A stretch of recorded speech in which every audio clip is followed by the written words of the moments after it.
Welcome to Coping with Personality and Behavior Changes. This is a community dementia education program of Alzheimer's San Diego. My name is Amy Abrams, and I am the Director of Education with Alzheimer's San Diego. Very pleased today to be co-presenting with my colleague, Jean Alton. Hi, good morning, everybody. Jean is a longtime dementia care consultant with us here at Alzheimer's San Diego and works closely with me here in community education. Also today, very happy to be joined by Kristen. Can I ask you to say hello to folks? I'll be here to help out with answering questions. Yeah, great. Thank you, Kristen. We're so happy to have Kristen with us. She's a dementia care consultant on our team, a social worker by background. And in case you couldn't hear that, I think the audio was a little low there at the beginning. She's going to be here throughout the webinar supporting all of us. She will be responding to chats and responding to Q&A and helping Jean and I out during the webinar as we go along. So very happy to have your support and your expertise here with us here today, Kristen. So finally, my last introductory comment here that I want to say is that this program is based on an education curriculum that was developed by our colleagues at Alzheimer's Los Angeles, which was funded through a grant from the Administration for Community Living with support from some dementia experts at the Alzheimer's Association, Northern California and Nevada chapter, as well as Stanford Medicine. So we gratefully acknowledge their having put the original program together. We've adapted it a bit over the years, but really big fans of the concept. The primary concept that we'll be teaching here today is called IDEA, a way of identifying and problem solving and thinking about personality and behavior changes. That has been very helpful to us, to many of the families that we've served here at Alzheimer's San Diego over the years. So happy to be able to share this information with you today. Then I'm going to turn things over to Jean. Good, thank you, Amy. So we've got a busy agenda here today, folks. So hang on, we've got lots to cover. We are going to be talking about why we see changes in personalities and in behaviors in our people living with dementia. And we'll see very shortly a nice video, nicely done video that helps to explain that. And, you know, just to precede that with whatever type of dementia our people have, it is impacting the brain. There is changes going on in the brain. The neurons, the brain cells are being impacted by the dementia, damaged communication between the cells is being damaged. And this is, you know, ultimately why we're seeing changes in personality and behavior, things that might be quite out of character and far from baseline from what we normally would expect of our folks. And then secondly, we'll be talking about what we can do as care partners and family members, what we can do to address these changes. And I take a page from Amy's book here and point out, you know, Amy often has said, we're talking about what we can do to address these changes, we're not giving you the solutions as how you can change the behaviors. So we address them. We're not going to be able to change them, though. So we can just do a better job of managing. The only thing that we can really change is our approach to things and how we are thinking in that moment when we're experiencing some challenging behaviors and personality change. So, oops, it doesn't want to work for me. There we go. Do I have remote control? It says I do, but it's not letting me change the slide.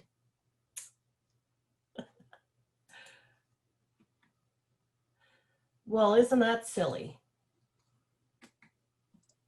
Can you use the arrows on screen to advance this one? Nope. Oh, there. Oh, well, that was an interesting little change there from webinar. So here we are. Take a deep breath. And I really want all of you to just do that right here in this moment. Just sit up nice and straight in your chair. We're spending so much time in front of computers and desks and in chairs, and we're all getting slumped over. So sit up nice and straight and just take a deep breath. And if you want to do a stretch while you do it, please do. And what is the reason that we take a deep breath? What do you suppose that is? What's the kind of the thought process and in fact the science behind it?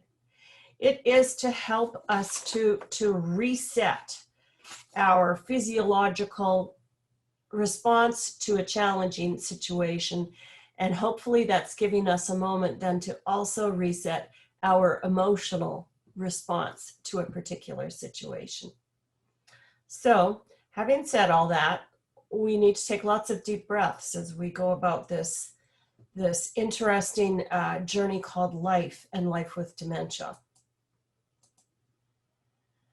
And so what is dementia? So let me just pose some questions here, and Amy, you feel free to chime in.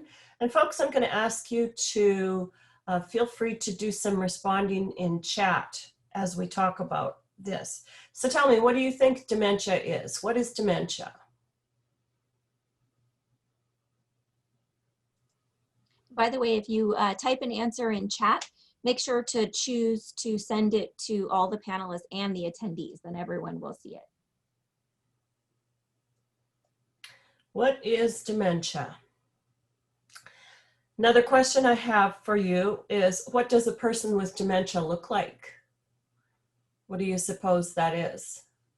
What do they look like? Are they all just like older people with gray hair?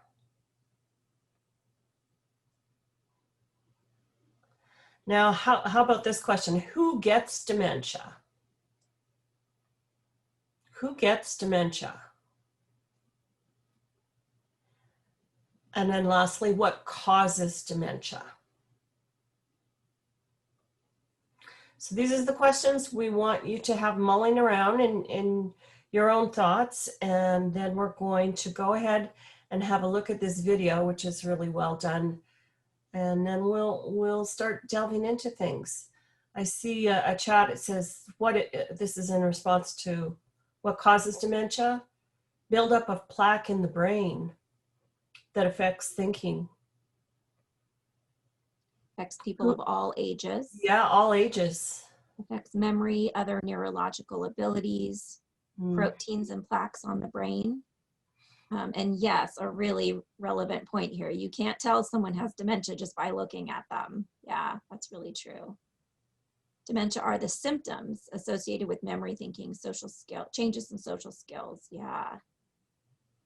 Yes. Yep. Disruption. Where an individual and their family and social circles are disrupted, and that is true. Yeah. Look, they look the same as always, except for a different look in their eyes. I apologize. I think I just changed the settings. We've been seeing your answers, but you haven't been seeing each other's answers. Hopefully I just changed the settings so you can send your answers to the whole group. Thanks for letting me know. Yeah. People do look like themselves, but there are little outward signs. I think that is true. Yeah, and especially when we have close relationships with them, you know, we can say, I've heard this many times from families. They'll say, you know, there was something not quite right, but I couldn't put my finger on it. And this is usually, you know, this is hindsight, right? Yeah. I see lots of references to memory, and it is important to know. We're going to show you a short video here that'll explain why that is. But yeah, memory loss, memory changes are a prominent symptom of most types of dementia. Yeah. Yeah. Yeah, you'll start to see the comments coming in. So far, all the good chats have been coming in just to us as the panelists. But well, and all the answers have been looking really good. You folks are you're a savvy bunch here, so that's good. But we'll see if we can maybe talk about some new things, some new information for you to take away. So let's have a look at this video.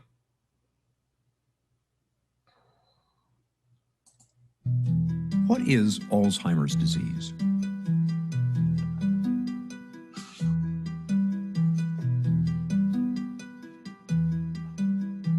Alzheimer's is a slow, fatal disease of the brain affecting 1 in 10 people over the age of 65. No one is immune. The disease comes on gradually as 2 abnormal protein fragments called plaques and tangles accumulate in the brain and kill brain cells. They start here in the hippocampus, the part of the brain where memories are first formed. Over many years' time, the plaques and tangles slowly destroy the hippocampus, and it becomes harder and harder to form new memories. Simple recollections from a few hours or days ago that the rest of us might take for granted are just not there. After that, more plaques and tangles spread into different regions of the brain, killing cells and compromising function wherever they go. This spreading around is what causes the different stages of Alzheimer's. From the hippocampus, the disease spreads here to the region of the brain where language is processed. When that happens, it gets tougher and tougher to find the right word. Next, the disease creeps toward the front of the brain, where logical thought takes place. Very gradually, a person begins to lose the ability to solve problems, grasp concepts, and make plans. Next, the plaques and tangles invade the part of the brain where emotions are regulated. When this happens, the patient gradually loses control over moods and feelings. After that, the disease moves to where the brain makes sense of things it sees, hears, and smells. In this stage, Alzheimer's wreaks havoc on a person's senses and can spark hallucinations. Eventually, the plaques and tangles erase a person's oldest and most precious memories, which are stored here in the back of the brain. Near the end, the disease compromises a person's balance and coordination. And in the very last stage, it destroys the part of the brain that regulates breathing and the heart. The progression from mild forgetting to death is slow and steady and takes place over an average of 8 to 10 years. It is relentless and, for now, incurable. Helping your family, friends, and neighbors to better understand Alzheimer's will reduce stigma, improve care, and even help the fight for a cure. Thanks for helping to do your part.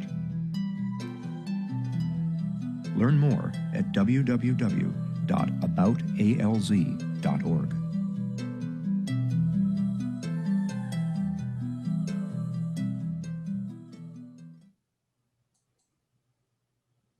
Okay.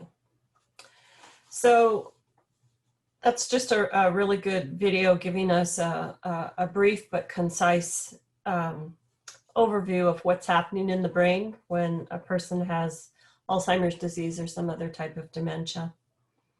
And we do have a really good question that has come in. Do we want to talk about that now, Amy, or hold on a bit? Yeah, we'll be pausing for questions here in a minute. Okay, then we'll just kind of wrap this up in this area and then we'll go to questions. So, we saw the video, and because of the damage that is going on in the brain, these are some of the things that may occur in a person living with dementia. And these are some of the common occurrences that lead to, results in behavior challenges and leads to just challenges being a care partner for your person living with dementia. So people may see or hear things. They may see or hear things that aren't there, or they may misinterpret what they're seeing. So that curtains that are fluttering with the breeze might look like a lady dancing, for example. They may get lost. They may wander and get lost at some point in time, around their home, in their neighborhood, in the community. And in fact, that's a fairly common occurrence in a majority of people living with dementia. The disorientation factor that is occurring because of the damage going on in the brain. Sometimes people with dementia, with Alzheimer's disease, may become combative. They may hit, they may raise their fist angrily, or in an out of context kind of way, in a way that's not normal. And again, because of the confusion and the disorientation that's going on. And if they're feeling threatened in some manner, so say, for example, if you're rushing in to help a person get dressed or undressed, if you start pulling at their clothing, that might be taken as a threat, and so they hit out. Sleep problems are common for people living with dementia, and of course, if the person who is living with dementia is having sleep problems, that also means that the care partner is having sleep problems. It just goes hand in hand. They may have challenges in taking medication. They may refuse to take their pills. They may feel that you're doing harm to them by trying to give them medication. So there may be some suspicious or paranoid thought there, or they may just feel that, you know, that they don't need that medication. Not trusting others is something that we do see from some of our folks. Again, just that suspicious, paranoid behavior, and not recognizing familiar faces. So then questioning as to why is this person in my space and in my face. Confusion, of course, being confused as to what's going on or what it is you as a care partner are trying to do with them. And repeating questions. This would be one of probably the very universal things that we see in people living with dementia, is those repetitive questions over and over and over again. And we know, we hear this on a regular basis, how frustrating that can be for you folks as care partners when you're hearing it not just for the 10th time, but maybe the 40th or 50th time, the same question over and over again. And it does get tiresome, and you know, it challenges your patience, and you know, we hope we can give you some ideas with dealing with repetitive questions as well too. And so I think we're going to go to, speaking of questions, some questions ourselves now. So there is a question in the chat, Jean. It would probably be good to back up and explain the relationship between the word Alzheimer's and dementia. Can you explain that concept of dementia? Yes, and that's a very good question. And so dementia is the word that we use to describe a set of symptoms that people are experiencing, changes in memory and personality. There's physical changes going on, cognitive changes. And there are many different types of dementia, okay? So people can have, and Alzheimer's is a type of dementia, and it is the most common type, but there are others. There are many others. And so saying that a person has dementia is just kind of we say that, and health professionals say it. It's a very general term though, and it's important for people to know specifically what type of dementia they do have, because the different dementias have different presentations, and you know, have damage and or change going on in different parts of the brain as well too. So that's the general answer. Dementia's describing the set of symptoms that all sorts of different disorders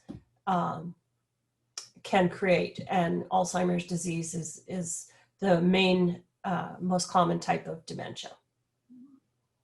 I think that's the big takeaway there, is recognizing the word dementia is referring to the symptoms, not to any specific disease. There were some questions too about diagnosing different types of dementia. So if I can, I'll just clarify briefly here. So a person would be diagnosed with, you know, Alzheimer's disease or some other form of dementia when those symptoms that Jean has been describing and that were described in that short video, when the symptoms are significant enough that they represent a change from what was baseline or what was normal for that person. It's a loss of skill, a loss of ability, or a change in function from what was normal, what was baseline for you as a person. So if, for example, 20 years from now, somebody were to determine, gosh, Amy's really bad at remembering phone numbers, right? Well, that actually wouldn't be a change from baseline at all for me. I've always been really bad at remembering phone numbers. Whereas if I was really a whiz with numbers and I had a really good functioning working memory, and then that changed for me, right? I lost that part of my normal function. That's potentially a symptom of dementia. So it represents a change from baseline for the person, A, and B, the changes are significant enough that they're interfering with daily life, right? Not just sort of minor annoyances, gosh, where did I put my car keys? But actually, you know, losing the ability to drive one's car, right? They're significantly different. Dementia is more than a memory problem. I want to address that because there is a question related to that. Dementia, the word, the symptoms, the syndrome, refers to changes in more than one cognitive ability. If a person just has a memory problem, that can be very significant and something that needs to be medically evaluated. But it does not meet criteria for a diagnosis of Alzheimer's disease or another type of dementia. It might be mild cognitive impairment, it might be some other treatable condition. But a person who's living with dementia does have changes in more than one domain. Different regions of the brain can be impacted, but it's not necessarily the specific lobes and regions that you saw portrayed in that video. The hippocampus is the region that's described in that video as being very involved in short-term memory loss and changes. That region is often impacted by Alzheimer's and other types of dementia, but that is not universally 100% of the time true. People experience the pathology of these diseases differently, person to person. So I think that addresses a couple of the questions, but I know more have come in. Yeah, and I just want to point out a couple of the questions that have come in. You know, what you've been saying, Amy, about how dementia is affecting different domains. And we've got some questions here about an attendee saying that their spouse hears things differently than what the care partner is saying. And it's not a hearing issue for the person with dementia. It's that the brain is interpreting that verbal information incorrectly because of the dementia. So again, that's the domain of, you know, our physical domain of sensory perception, the information that's going in our ears. And in this case, the brain is misinterpreting it. Right. I did a presentation not too long ago with an audiologist that you can actually find in our webinar library on the connection between hearing and cognitive loss. It's a very interesting connection.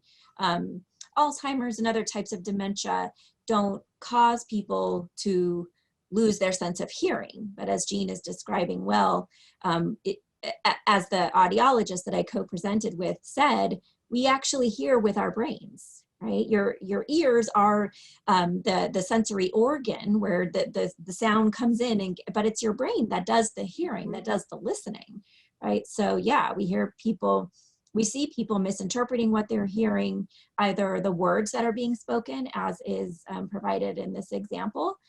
For example, I would say, I'm going to check the litter box, and my wife would question me saying, "You're going to check on little socks?" Right? I mean, yes, that could be a sensory problem with the ears, but in all likelihood, if this is a person living with dementia, it's their brain just sort of misinterpreting or not being able to tell the direction from which a sound is coming, or being able to hear a sound, a siren or a fire alarm, a smoke alarm, and your brain just, you know, maybe not telling you what that sound is and what you need to do in response to it, the way that it would have before. Yeah, those are very common symptoms. We've seen a few questions in chat as well too, or comments, just about it's addressing the changes in sleep patterns with people with dementia. And again, as we mentioned, that's a very common feature of dementia. And you know, why it occurs, again, I think is just related to, you know, the changes that are going on in the brain that are causing problems. Maybe a person is waking up in the middle of the night and thinking it's daytime hours, even though it's dark out. The information that they're taking in, just as we've described, is normally what our brains operate on in terms of, okay, the sun's coming up, it's morning time, time to get up. Well, this is being all misinterpreted for our folks with dementia because of the damage that's going on. Yeah. There's a really interesting comment here in the chat that says, you can't remember what you don't hear or understand. And that's, that is absolutely true. Cognition works both ways, right? When it comes to processing sensory information. And I think as we're going to talk about a lot of the behavioral symptoms that Jean just described on that last slide, people having difficulty trusting other people, right? Seeing and hearing things that the rest of us don't see or hear, for example. A lot of that is a problem of sensory processing, but there is also the reality that if you didn't see it or hear it, smell it, taste it, correctly the first time, right? Then it is even harder for your brain to commit that sense or that tidbit to memory. So, but what we have to remember about people that are living with dementia is that short-term memory is usually dramatically impacted because of that damage in the hippocampus. So when somebody asks us the same question over and over again, it's not that they just didn't hear our answer or they weren't listening closely, they weren't paying attention, right? That part of their brain that consolidates short-term memory and makes your answer stick, that's not working, right? That part of their brain is diseased. So we do have to acknowledge there is the sensory part of this, but there's also memory issues. The memories really can't stick. It becomes harder and at a certain point impossible for people with, you know, middle and later stage dementia to learn new things, to really retain new information. So we have to give them that grace, right? In recognizing, as Jean said at the beginning here, we're not here to tell you how to get someone to stop asking the same question over and over again. We're here to help you. Note that this class is called Coping with Those Symptoms, coping with personality and behavior changes, not changing them. So, yeah. Okay. All right. So I think we're going to move along here. Okay. I'm going to take the remote back and I will keep us going. Okay.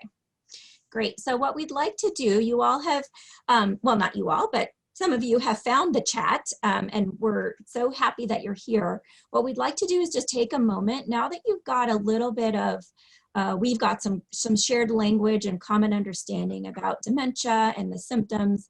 In the chat, if you want to, this is not required. And remember, your confidentiality will be maintained. We would love to hear from you. Tell us in the chat. And again, please send that to all panelists and attendees so that we can all see your answers. Tell us just very briefly who you serve, who you are helping. Is this your spouse? Is this a friend? Is this a child? Is this a parent, right? Who is it that you are helping through this journey of dementia? And what is a current challenge that you're experiencing with regard to a change in their personality that you're noticing, a change in their behavior? Or are you just here to learn and prepare for the future? Some folks attend these classes before any of these symptoms have really started, and that's great too. So, but we'd love to just get a quick read on kind of who you, since we can't see you and talk to you, who you are and who you're helping and what you're dealing with. We have a remote caregiver to a mother, right? So child caregiver, cared for grandparents and now preparing for parents. Boy, that's challenging. And I think Right. one of the hardest things about Alzheimer's and other kinds of dementia caregiving is that you learn all these lessons the first time. And I'm speaking firsthand here. The next time around, it's completely different, right? Everybody is impacted by these conditions differently. And so you have to sort of learn new rules of engagement every time. Yeah. That's an unfortunate reality. Yes. Yeah. I'm helping my mom. Challenge I'm facing, she's suddenly angry, never wants to see or talk to me. She lives in a care facility. That is, I think That's very tough. Especially with, phone calls and visits being harder than they ever were before. That's very challenging. My brother showing many of the symptoms already described, seeing changes in my husband's behavior, out of state and trying to help. Okay, caring for my mother. Just here to learn, prepare for the future. Yeah. Help others around me who might go through this. Yeah.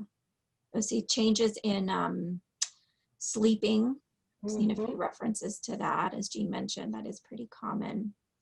Voice changes, talks like Mickey Mouse sometimes. Yeah. Yeah.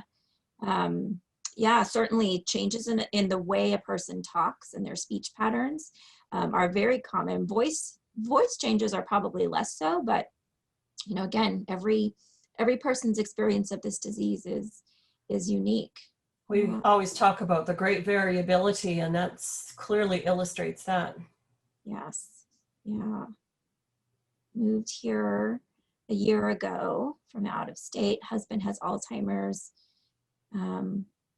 This is really touching. My husband has Alzheimer's. My biggest challenge is that at times he wants his wife back, who he thinks is back in Wisconsin, the state that we moved here from. It used to happen every 2 weeks, and it happens more often now. Yeah, this is a really good example of a symptom that we will see frequently that can be very confusing and disorienting to you, the care partner, right? In a moment when your spouse, your parent, person who's known you all or most of your life, in a moment doesn't recognize you. That is a very challenging moment because their memory of you is of someone who looks differently, acts differently, sounds differently, right? I'll tell you with total clarity, I'm a very different person than the person my husband married 20 years ago, right? That is absolutely true. And in a moment of confusion, disorientation, if he walked into the room and expected me to look and sound and act like the person I was 20 years ago, Right. It's not who he would find, right? So that is a very common experience. Yeah, that's really a big struggle. Challenges including support, managing family dynamics, making decisions together as a family, really hard. Yeah. Okay, well, thank you all so much. We're gonna we'll keep moving, but please continue to chat away if you'd like to. We appreciate knowing who's here. We're reading all of these comments and about your challenges. And again, we will be, as we go along here today, Jean and I will be trying to pull in some of the examples that we're seeing here as we go along. Yeah, husband calls many times daily, up at night and busy. Yeah, okay. Thank you all for sharing with us. We really appreciate that.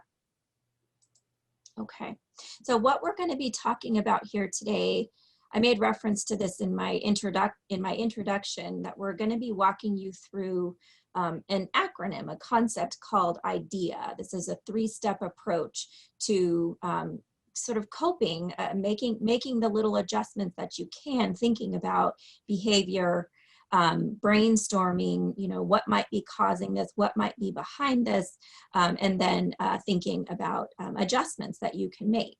And, spoiler alert, the adjustments are usually within ourselves.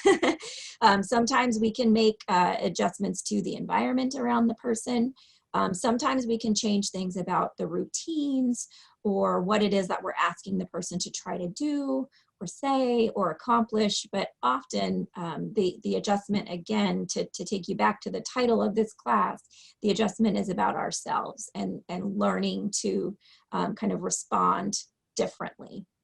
So again, IDEA was developed by our colleagues at Alzheimer's Los Angeles, has proven to be a really helpful tool in thinking about behavior. So we are big advocates of the idea that behavior is a form of communication here at Alzheimer's San Diego. We wish we actually had a better word for behavior because it sort of connotes negativity. And I think in a lot of ways it makes us sound like we're talking about, naughty children. And in no way do we mean it to sound like that. We just haven't really come up with better terminology. Right? I hear the term behavioral expression used a lot, and I like that. It's extra words. we already have to talk so much, but that's really what behavior is. All of those behavioral symptoms that Jean walked you through a few minutes ago: combativeness, arguing, hallucinations, delusions, anxiety, agitation, suspicious behavior, right? All of that is a person attempting to communicate something, whether it's intentional or not, right? They're expressing, I'm experiencing disorientation right now. I'm not expecting you to be or to act or to do the things that you are doing right now, right? Things aren't going the way I expected them to. All behavior has meaning to the person, whether they're in touch with that meaning or not. And it's really important that we recognize that while we cannot always figure out what that meaning is, we should try, right? So in assessing a person's behavior, first try to step back and look at it objectively. What might the person be trying to say or to communicate? Remember that language is significantly impaired in a lot of people living with dementia. Even if a person is still very verbal and very talkative, they may struggle to find the right words to communicate something that they're feeling physically or emotionally, right? So don't assume that because somebody can still talk just fine, that they're going to be able to tell you, I'm not feeling well, or I need to go to the bathroom, or I'm hungry, or it's too hot in this room, or it's too crowded here. I don't like this place that we are, right? So consider what the person might be trying to say. Consider what that behavior means to them. I'm going to sort of think back, and I don't have the answer, but it's a very interesting question. The symptom of somebody who changes their voice when communicating, right? Doesn't speak using their usual kind of timbre or their usual patterns, but they're talking like Mickey Mouse. Somebody shared in the chat a very unusual symptom, and I would just encourage all of us to think about, and feel free if you have any thoughts, go ahead and write them in the chat here. Or Jean, feel free to pipe up if you have any ideas. What might that behavior mean to that person, right? I, as someone who does not know that person, if I were to encounter them talking like Mickey Mouse, right, I could come up with lots of things, I might think, oh, they're being funny. They're trying to entertain me. They're trying to make me smile or make me laugh. Maybe they have a very fond memory of an old Mickey Mouse cartoon, and it's, sort of replaying in their mind, right? There's lots of things I might think from the outside that behavior means, but think to yourself, what might that behavior actually mean to them, right? In attempting to consider what might this be an attempt to communicate to me, right? Maybe it is, I feel playful, and maybe I don't have the language to crack a joke, but I have the language to talk in this, sort of funny voice. Or I don't know, Jean, do you have any other thoughts? Maybe the person, along the same lines, maybe the person is bored. So this is kind of a way to mix things up. It's like, oh, when I talk like this, it's different. Yeah.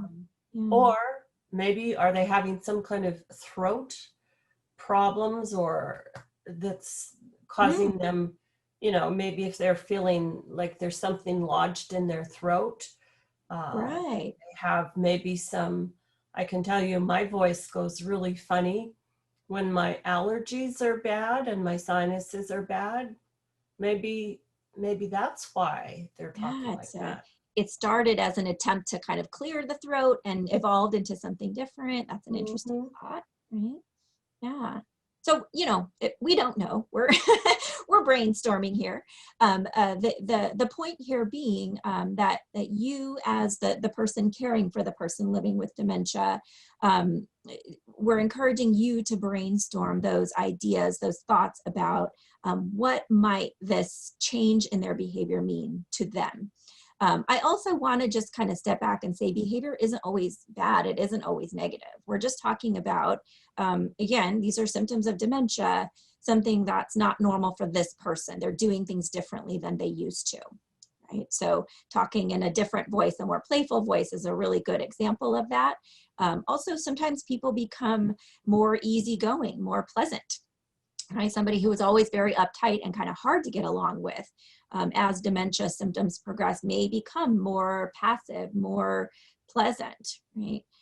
So it's always important that we point that out. Behaviors change and they evolve over time. Whatever you're dealing with today is not likely to be the same set of symptoms you'll be dealing with, you know, 3-4 months from now. Things do change over time, and often they improve, but they do change. It is pretty constant.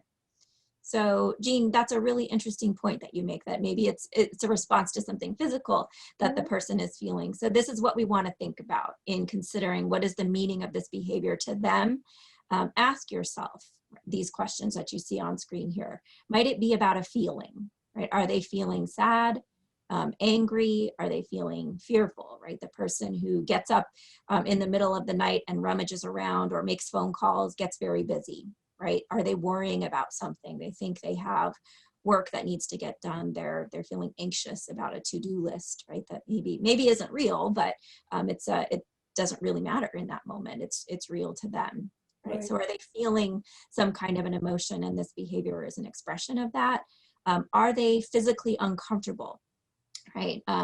Think about just kind of daily discomfort. It's a part of life, and it becomes more and more a part of life the older we get, right? Sitting in this particular chair right now, already becoming a little uncomfortable, right?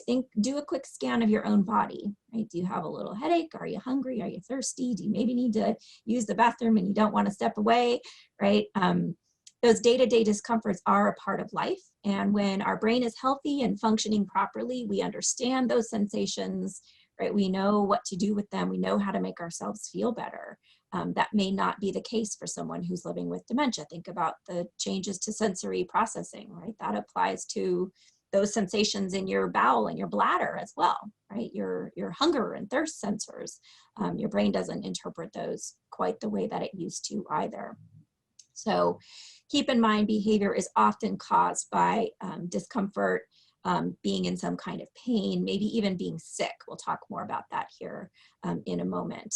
And I think just frustration and boredom, very, very common. And this can be hard for us as care partners to wrap our heads around. My gosh, I'm like the cruise director over here trying to keep busy and keep activities going all day, right? But if the activities, the conversation, the movies, the newspaper, right? Whatever we're using as tools for connection and stimulation, if the person can't access them, right? If they're having a hard time following along the conversation, they can still be lonely even though they're not alone, right? They can still be bored even though they've got plenty of activities to do. Just keep in mind, we have to keep activities and conversation sort of at the level that the person is capable of managing. A person with dementia being frustrated or bored is not a failure on your part, right? And it's hard for us to figure out what is the right way to connect and keep this person engaged. We've got lots of resources for that. We can help you think those things through, but I think sometimes we're unnecessarily hard on ourselves.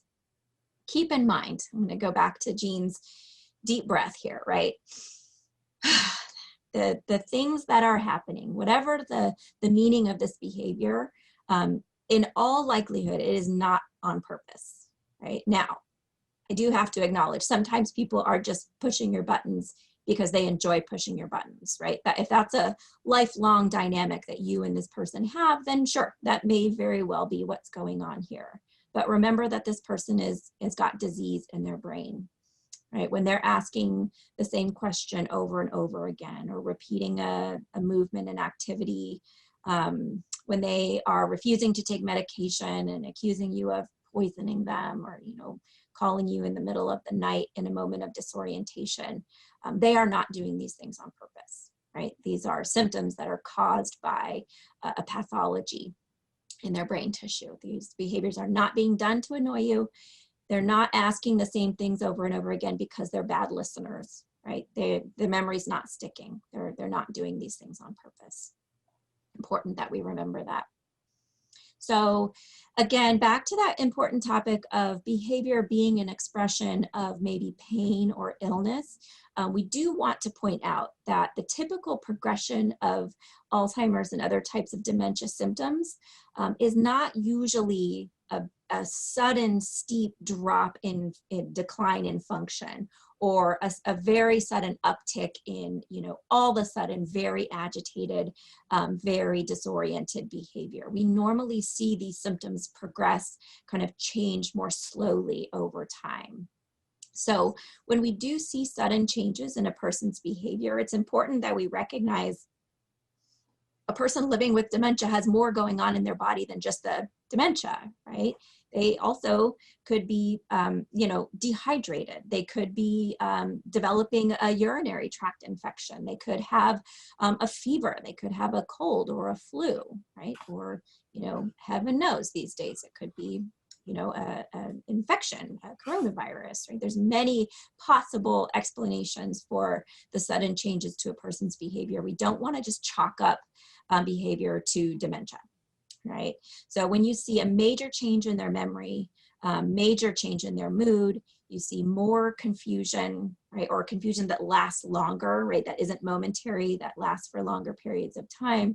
When you see that agitated, combative behavior, when it's new, if you see new sudden incontinence that they didn't have before, and now they're, you know, incontinent regularly and, you know, wetting the bed or not making it to the bathroom regularly, certainly things like fever, and of course, something like seizure. These are all conditions that we are not sort of a typical progression of dementia symptoms. We want to report these to the doctor, get the person evaluated. Because these other conditions, right, dehydration, illness, infection, maybe even, you know, a cardiovascular event, these other conditions will make the symptoms of dementia worse. So if we can identify them and treat them, well, we can often kind of backtrack the symptoms a little bit and improve them. Okay, Jean, I'm gonna hand it over to you. Okay, so we're going to go through the idea approach to you know, meeting and managing challenging behaviors. So we'll get into things here a little bit. There we go. So we're going to start with the first step, which is identifying the behavior. And see, we need to break things down a little bit. So I think, you know, my suggestion would be is think back in your mind about a recent challenging behavior that you encountered with your person living with dementia. And first of all, identify the behavior. So whatever that might be, let's say, what would be an example? Okay,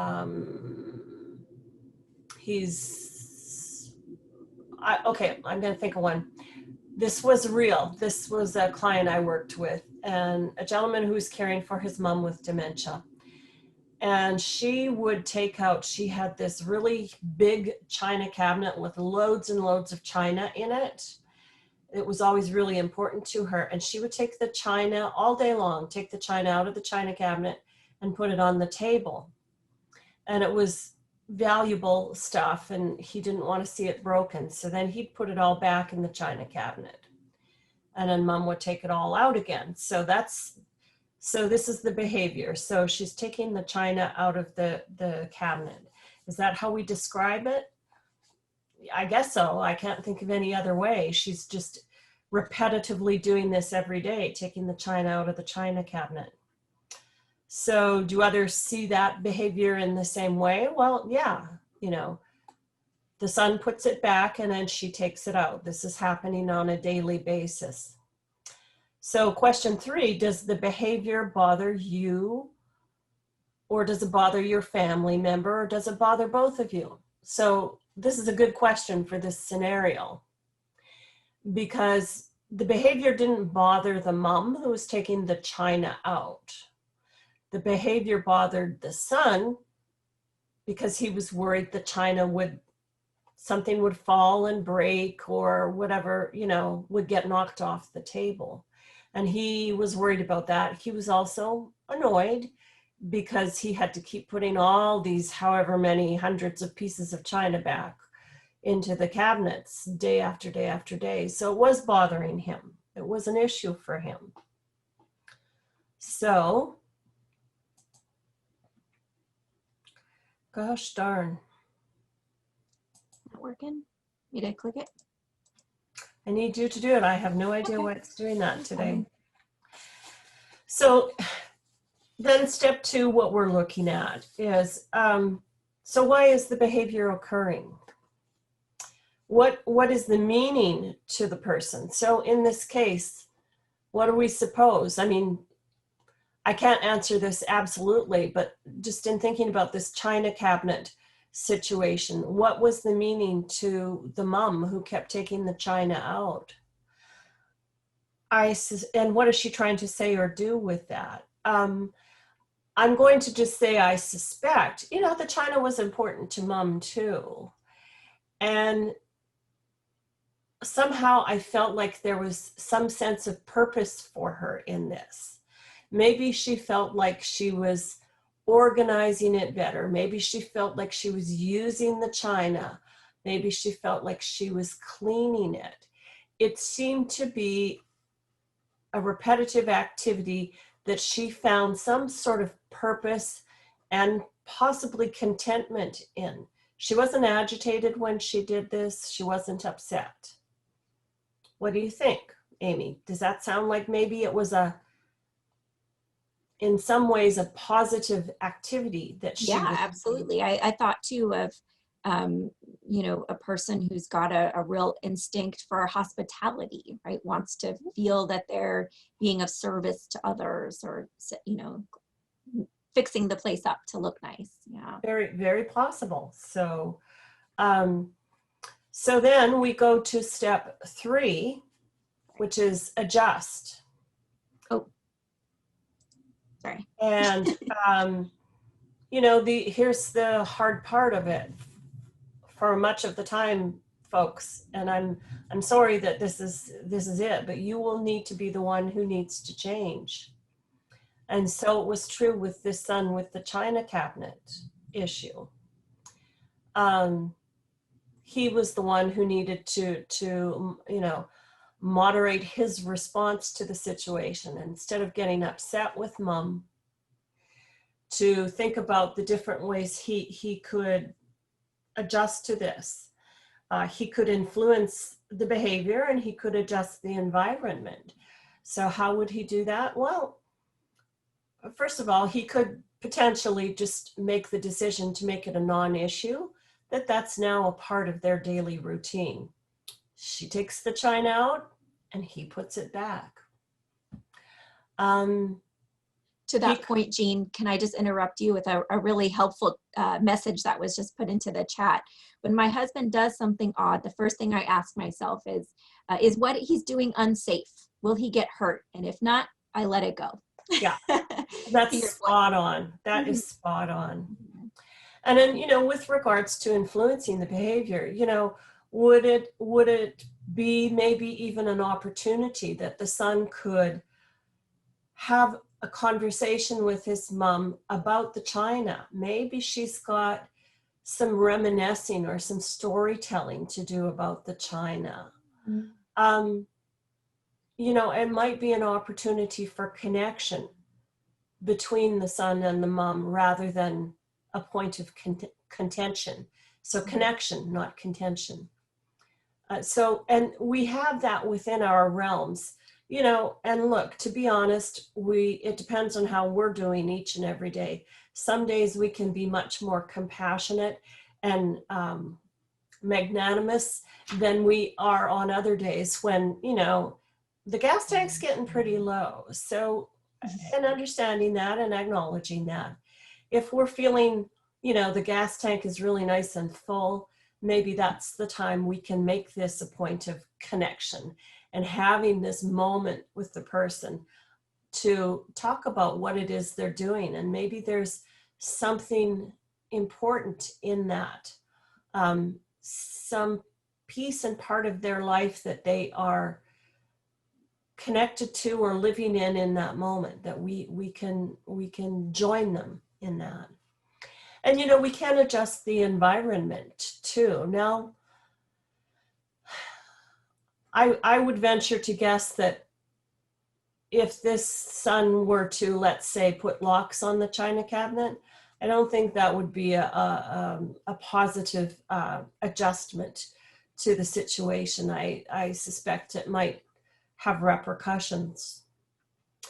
But perhaps there were some other things that he might be able to do to make it a little bit easier for him and for mom.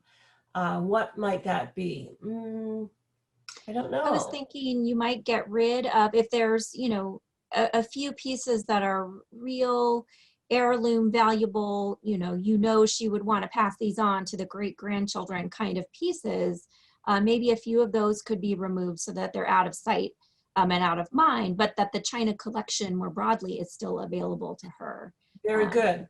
And that gives me an idea too, is maybe over time he could slowly reduce the number of pieces, not all at once. So she's saying, oh my gosh, where's all my china? But a piece here today and a piece there tomorrow, just slow and gradual. So there's less of it for him to have to move back and forth, but it's still giving her, you know, that experience that she's seeking. So think about how you can influence the behavior and adjust the environment. But again, it goes back to the most important one, is that we, the care partners, we're the ones who need to change. So we're going to watch a couple of videos here that show us some illustrations of challenging behaviors. And as we watch these videos, think about this idea approach. First of all, what do you see happening in the videos? What is the behavior? What's going on? What might be causing it? What is the environment, the situation that might be lending itself to the behavior? What does the behavior mean to the person who's exhibiting it? And how would you respond if you were the care partner in that situation, the family member in that situation? Oh, before may I just share my screen here for a second? I want to show you this video that Jean's referencing. It's part of a collection, a library of caregiver videos organized by UCLA. And on the slide here, you see the address where you can locate this. So in your slide deck that we're going to email to you later, you'll be able to reference this library of caregiver videos. I want to show you just very quickly. Here we go. Am I sharing my screen? Hopefully. Okay.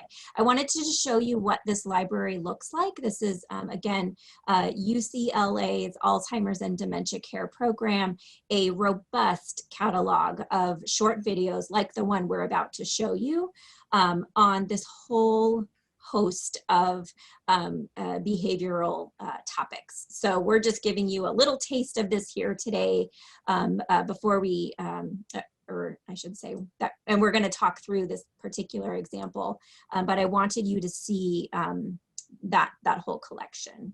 Absolutely, and it's a really fantastic collection. Yes, very good.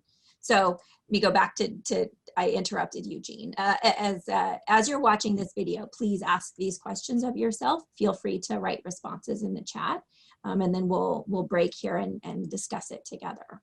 Yeah, sounds good.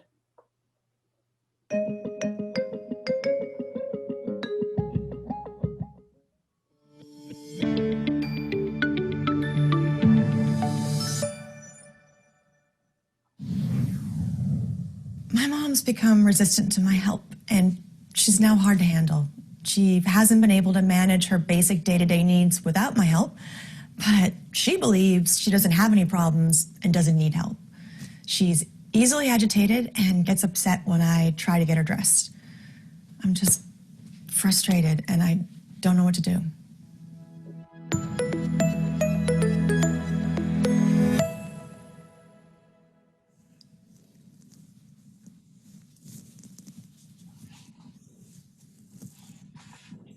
Mom, where are you?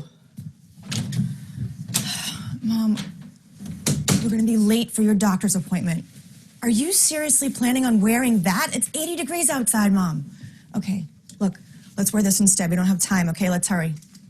Mom, oh God, what is wrong with you? Leave me alone. I can do it. No, Mom, let me, gosh. Leave me let help you. alone. I can help you, Mom. I don't need your help.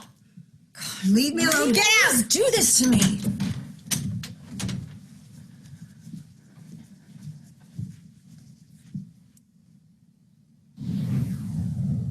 Agitation and anxiety can manifest as difficulty sitting still, pacing, fidgeting, acting irritable, afraid, nervous, worried, or just being resistive to help from others.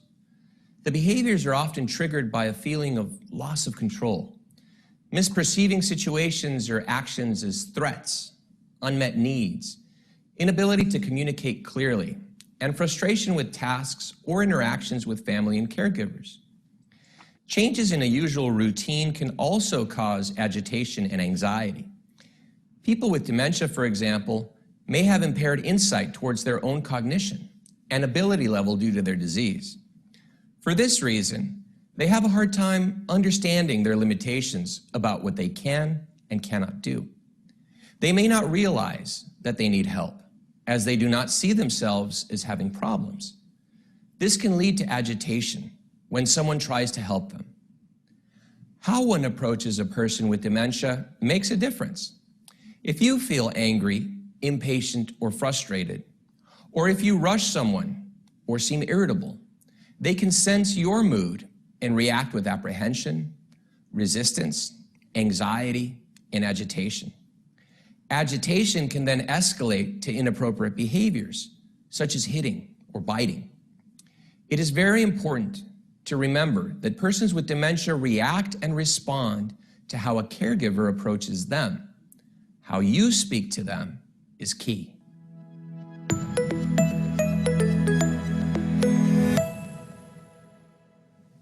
Great.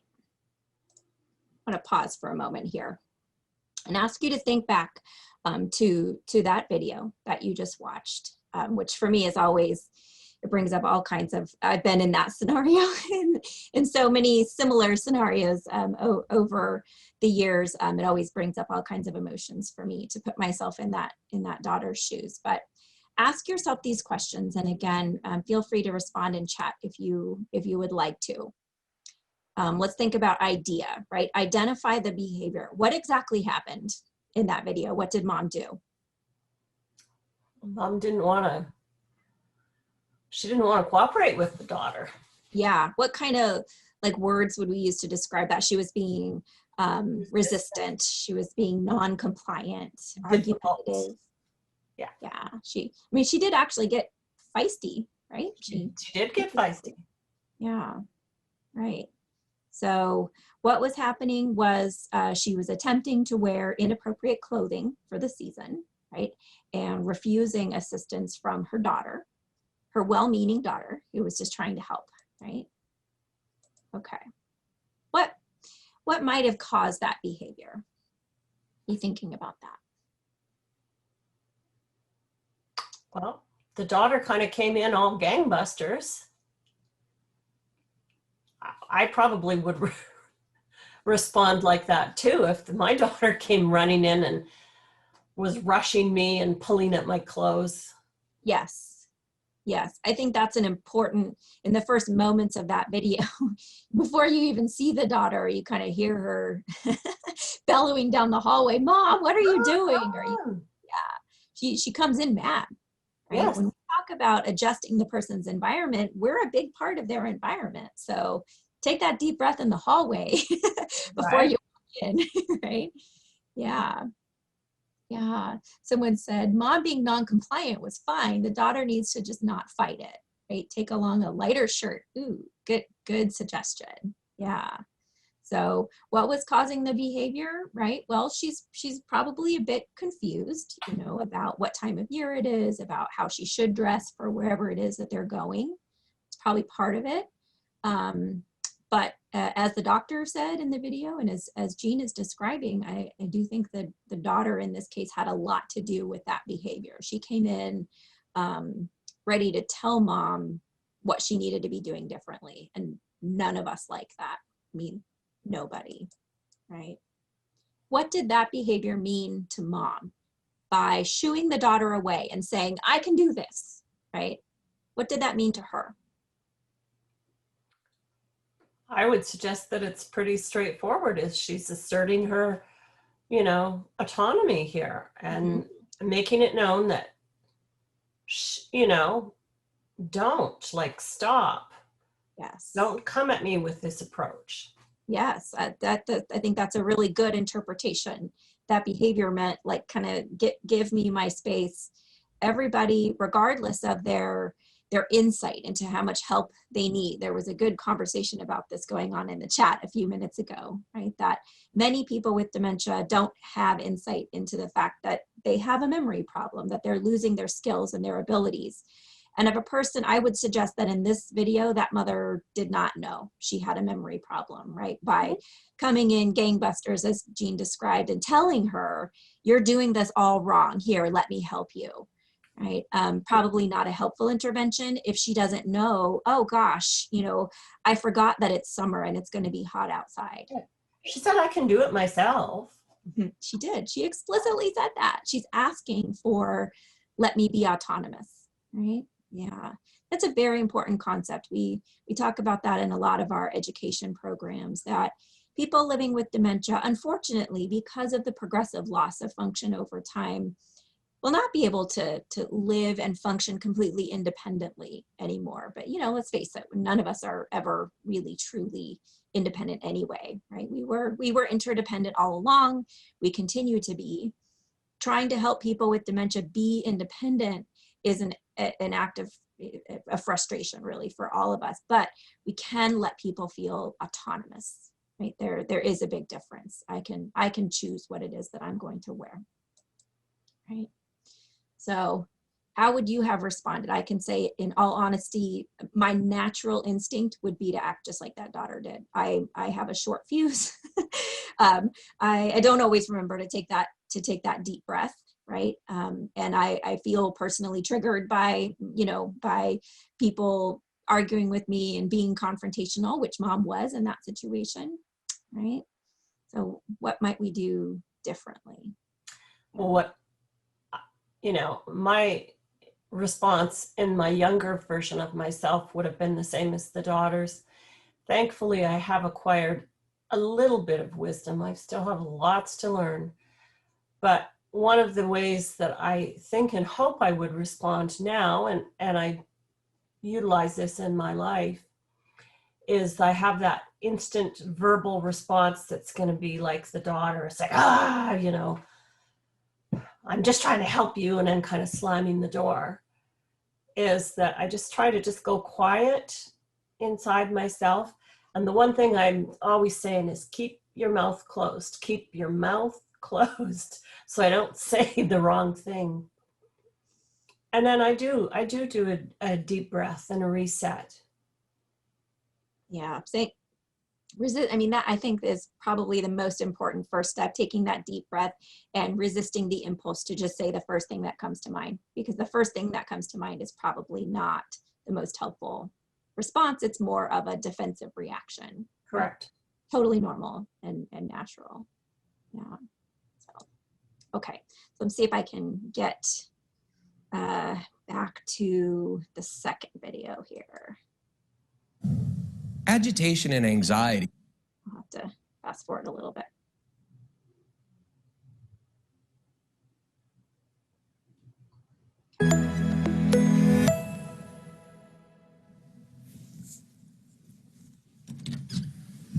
Good morning, Mom. How you feeling? I'm all right. Okay, what would you like to wear today? You look good in the green or the blue?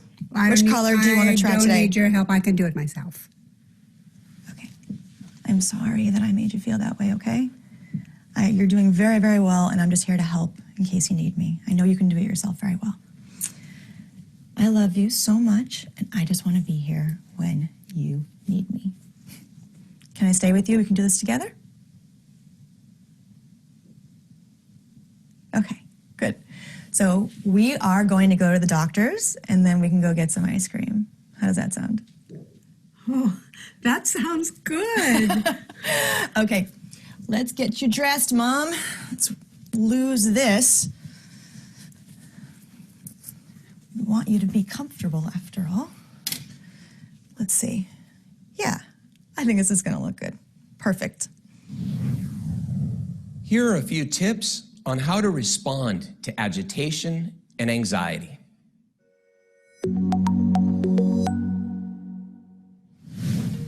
Allow ample time to complete tasks and don't rush your loved one. Use a gentle tone of voice, but do not be condescending.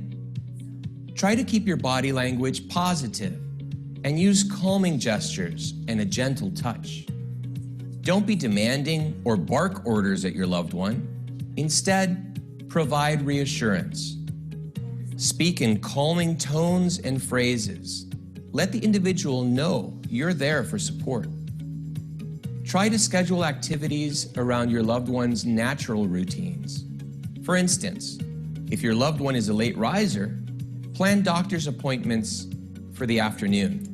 Simplify the environment to reduce frustration or confusion. For example, thin out the closet so that it is easier for your loved one to see inside. Have fewer clothing options to choose from and clothes that are easy to put on.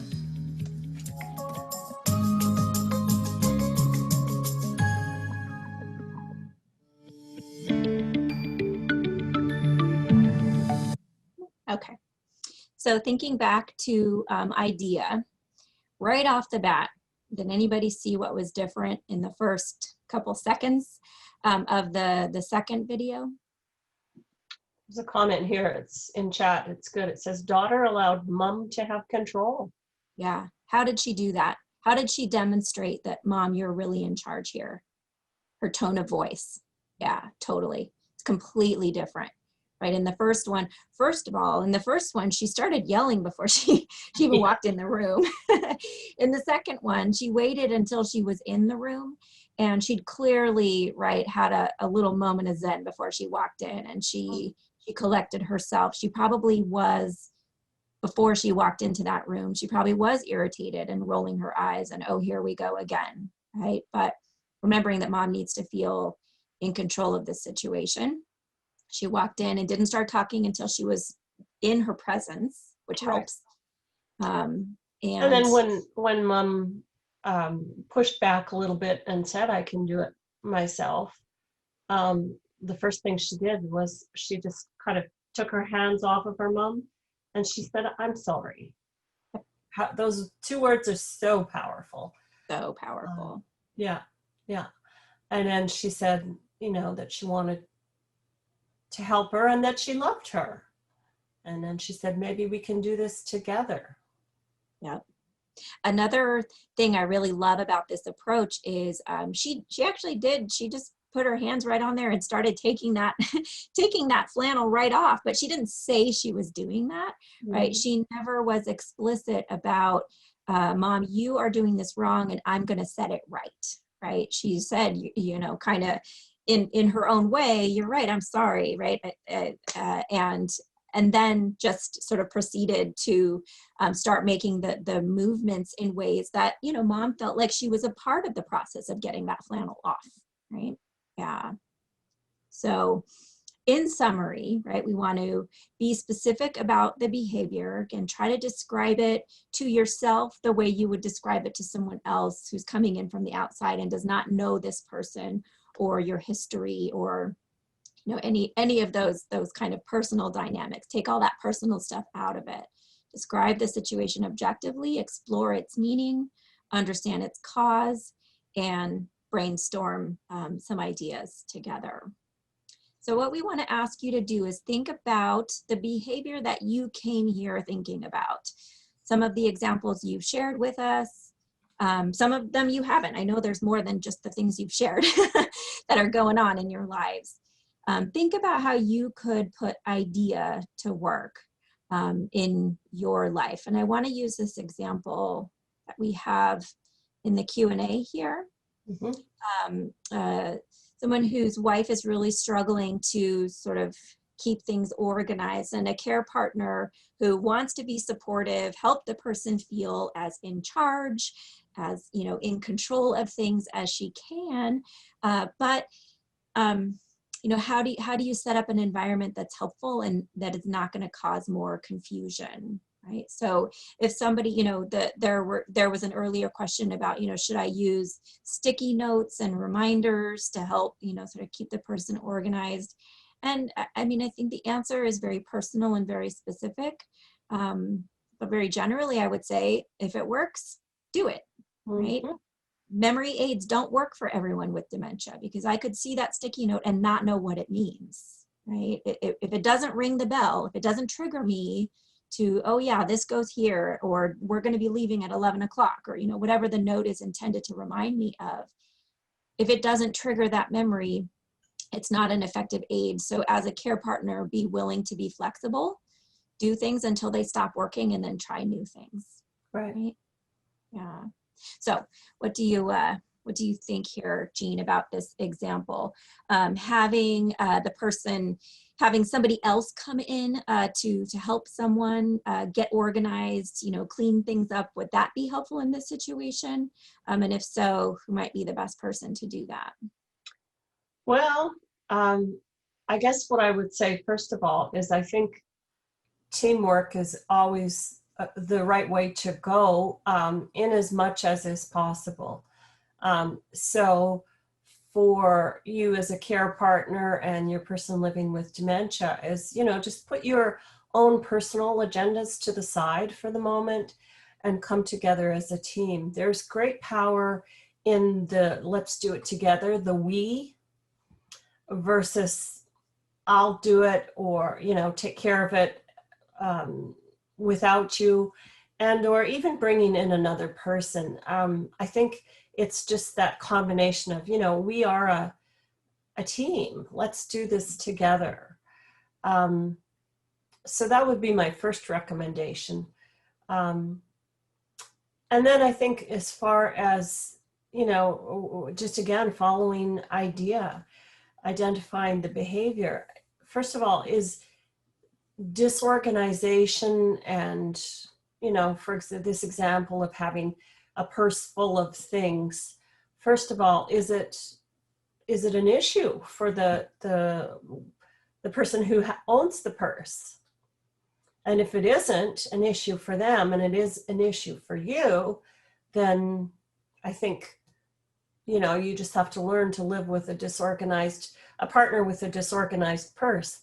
And I would venture a guess that there's many, many of those throughout the country and the world. However, if it's disturbing to the person with dementia, they're looking in their purse trying to find things, then I think, you know, that's an opportunity to come together as a team and try and figure out ways of organizing, but doing it together. Maybe that means having 2 or 3 or 4 little pouches or coin purses that have specific items in them, not just coins. So what would be an example? You just have a little zippered pouch that has your phone in it, and another little zippered pouch that has Kleenexes and lipstick in it, or what, something along those lines. Is it going to help? I hope it does, but most certainly it's a process of working together. Yeah, I would add too, sometimes, you know, for practicality's sake, it doesn't work for this to be a task that you're going to do together, right? Maybe cleaning out the china cabinet or reorganizing the linen closet, right? Those tasks are not going to be something that you can do with the person who's living with dementia's help, but you can still kind of make it feel like they were a part of that, right? Right. Somebody who, you know, doesn't want to eat whatever it is that you're serving. Sometimes people will be much more receptive to a dish, to a particular meal, or to taking their medications, whatever the thing might be. If they feel like they were a part of that decision, that they were a part of that process. So even just kind of verbally saying, boy, we did a great job with this, right? Or, you know, thanks for your help in preparing lunch today, or, you know, whatever it might be that you can say or do to make them physically feel like they've been a part of that activity can make a huge difference. Right. Even a comment like with regards to the linen closet, to say, I was thinking about moving the towels over here. What do you think? Yeah. Okay, I'm gonna keep us moving here. Jean, you're up. All right. Well, we talk about these things often with the families we work with, and it's always important. So look at your safety net. If you don't have a safety net, first of all, then you need to develop one, and let us help you with that at Alzheimer's San Diego. It's a big priority. So who would you call for assistance in an emergency? Who has your back? If, you know, things are happening and it's 3 in the morning or whatever time of day it is, and you need some support and assistance right now. And I'm not talking about emergency assistance as in 911. I'm talking about, who do I call to come over and help me in this situation amongst my family and friends and my network? Who are those people? Are you getting regular breaks? I mean, we all need a break from the roles of being a care partner, of those responsibilities. And if you're not getting regular breaks, that's a concern. Have you talked with your network about the situation and the challenges that are going on? It might be a good idea to do that. If you've got somebody, the person you're caring for with dementia is somebody who's wandering, and in particular, maybe wandering out of the house at night, let's just say, you know, maybe you've got neighbors that stay up and watch Saturday Night Live. I don't know. That they would be awake. I mean, just let people know that your person may wander. Have them be part of your safety network and kind of keeping an eye out. What additional supports do you need? In terms of, you know, respite, breaks from the care, joining support groups, doing all the different things. We've got a variety of resources we can connect you to that is going to be of help to you. We have a terrific program, All's Companions. Prior to the pandemic, of course, this was a program that was an in-person program, but now it is a virtual program.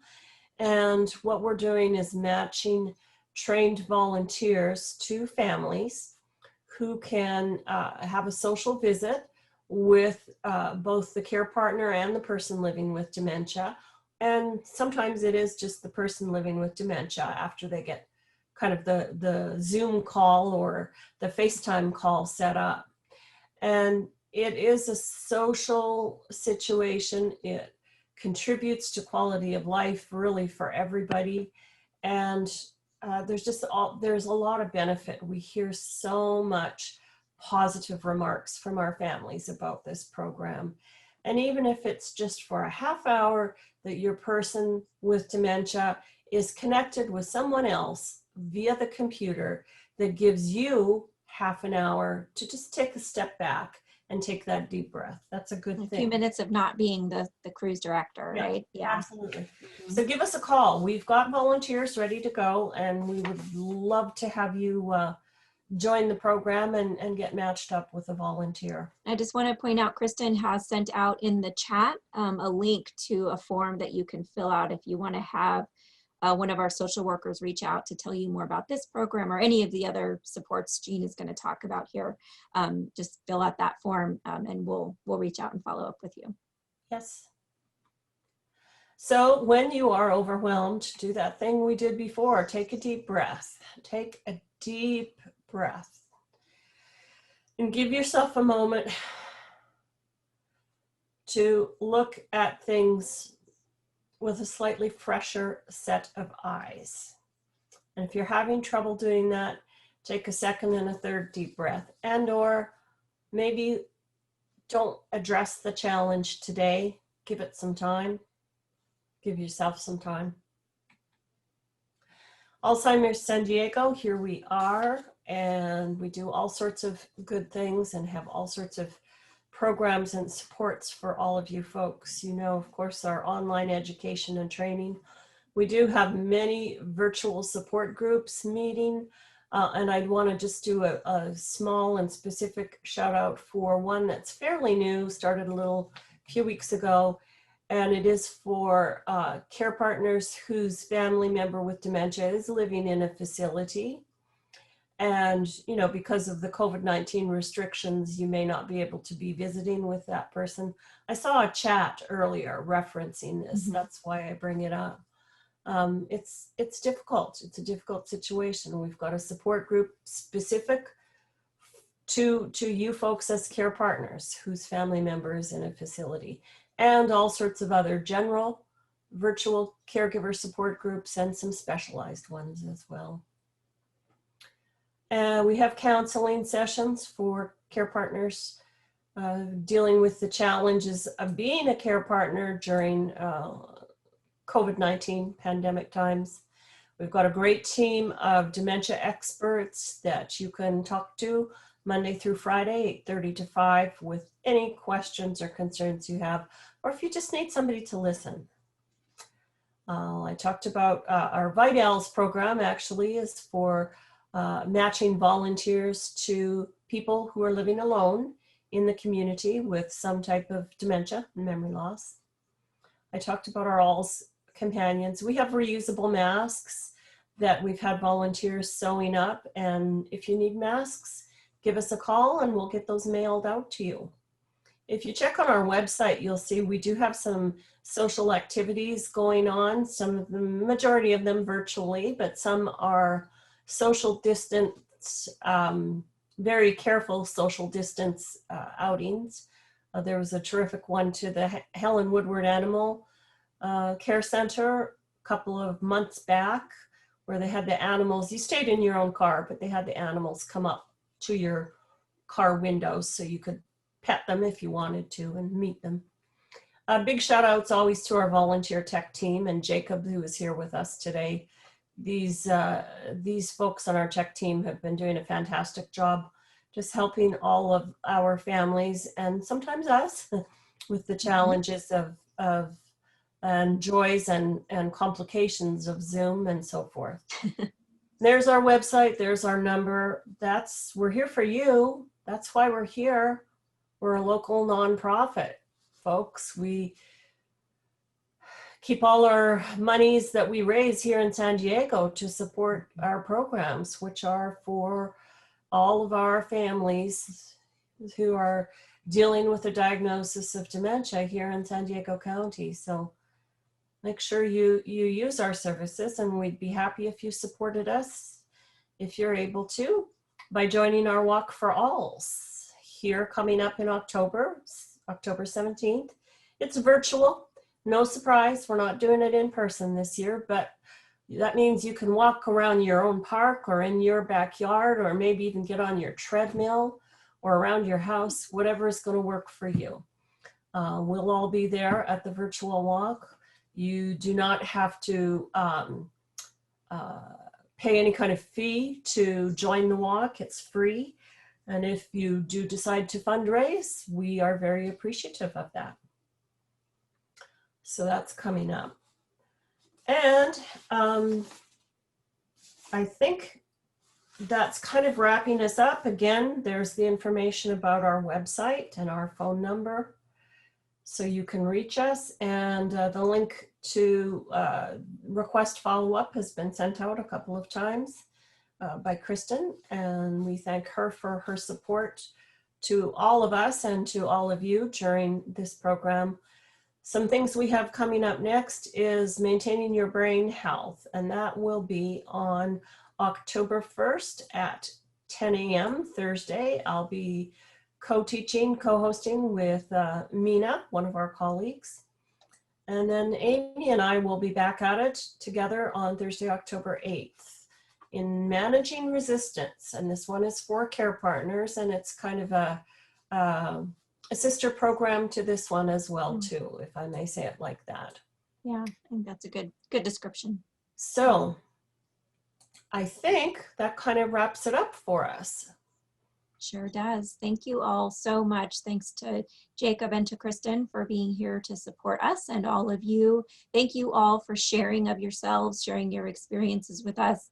It's very instructive to everybody that's attending, to not feel alone, to know that other people are experiencing similar situations, and to brainstorm with each other. I saw some really great problem solving and brainstorming happening on the chat.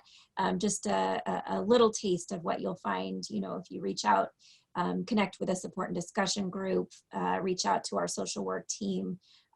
We are here for you, whatever you need. So my thanks to Jean for always being a thoughtful and really creative co-presenter and problem solver. I always appreciate that.